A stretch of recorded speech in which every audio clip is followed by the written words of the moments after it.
ഇൻസ്റ്റഗ്രാമിൽ ഏറ്റവും കൂടുതൽ പേർ പിന്തുടരുന്ന ലോക നേതാവായി പ്രധാനമന്ത്രി നരേന്ദ്രമോദി. ഇൻസ്റ്റഗ്രാമിൽ മോദിയെ പിന്തുടരുന്നവരുടെ എണ്ണം 100 മില്യണിലെത്തി. രണ്ടാം സ്ഥാനത്തുള്ള അമേരിക്കൻ പ്രസിഡന്റ് ഡൊണാൾഡ് ട്രംപിനെ 43 മില്യൺ ആളുകളാണ് പിന്തുടരുന്നത്.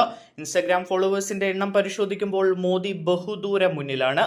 മോദിക്ക് പിന്നീടുള്ള 5 ലോക നേതാക്കളെ പിന്തുടരുന്നവരുടെ എണ്ണം എടുത്താൽ പോലും അത് മോദിയെ പിന്തുടരുന്നവരുടെ അടുത്തുപോലും എത്തില്ല എന്നതാണ് വാസ്തവം. രണ്ടാം സ്ഥാനത്തുള്ള ട്രംപിന് 43 മില്യൺ ഫോളോവേഴ്സ് ആണുള്ളത്. മൂന്നാം സ്ഥാനത്തുള്ള ഇന്തോനേഷ്യൻ പ്രസിഡന്റിന് 15 മില്യൺ ഫോളോവേഴ്സ് ആണുള്ളത്. 14.4 മില്യൺ ഫോളോവേഴ്സ് ഉള്ള Brazilian president Lula da Silva, 11.6 million followers ഉള്ള തുർക്കി പ്രസിഡന്റ് എർദോഗാൻ, 6.4 മില്യൺ ഫോളോവേഴ്സ് ഉള്ള അർജന്റീന പ്രസിഡന്റ് ജാവിയർ മിലായ് എന്നിവരാണ് പിന്നിലുള്ളത്. ഇന്ത്യയിലും മോദി തന്നെയാണ് ഏറ്റവും കൂടുതൽ ഇൻസ്റ്റഗ്രാം ഫോളോവേഴ്സ് ഉള്ള നേതാവ്. 16.1 മില്യൺ ഫോളോവേഴ്സ് ഉള്ള ഉത്തർപ്രദേശ് മുഖ്യമന്ത്രി യോഗി ആദിത്യനാഥാണ് രണ്ടാമതുള്ളത്. 12.6 മില്യൺ ഫോളോവേഴ്സ് ഉള്ള രാഹുൽ ഗാന്ധിയാണ് മൂന്നാമത്. അതേസമയം ഗാസ സമാധാന പദ്ധതിയെ ഇന്ത്യ പൂർണ്ണമായും പിന്തുണയ്ക്കുന്നുവെന്ന് പ്രധാനമന്ത്രി നരേന്ദ്രമോദി ഇപ്പോൾ അറിയിച്ചിരിക്കുകയാണ്.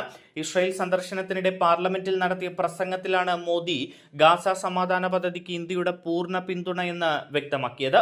പലസ്തീൻ പ്രശ്നം പരിഹരിക്കുന്നതിനുൾപ്പെടെ മേഖലയിലെ ജനങ്ങൾക്ക് നീതിയുക്തവും ശാശ്വതവുമായ സമാധാനം ഈ കരാർ നൽകുമെന്നാണ് വിശ്വാസമെന്നും മോദി പ്രസംഗത്തിൽ പറയുന്നു.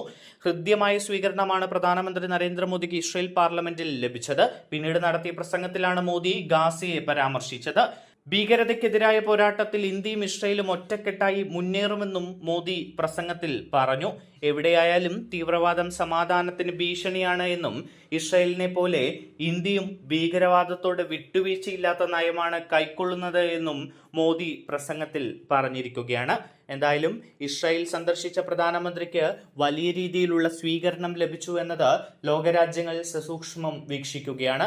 പ്രത്യേകിച്ച് അമേരിക്കയും ഇറാനും അടക്കമുള്ള രാജ്യങ്ങളുടെ സംഘർഷാവസ്ഥ കൂടി കണക്കിലെടുത്തുകൊണ്ട് മോദി ഇതുമായി ബന്ധപ്പെട്ട എന്തെങ്കിലും പരാമർശങ്ങൾ നടത്തുമോ എന്നതടക്കം ചില ചോദ്യങ്ങൾ ഉയരുന്നു.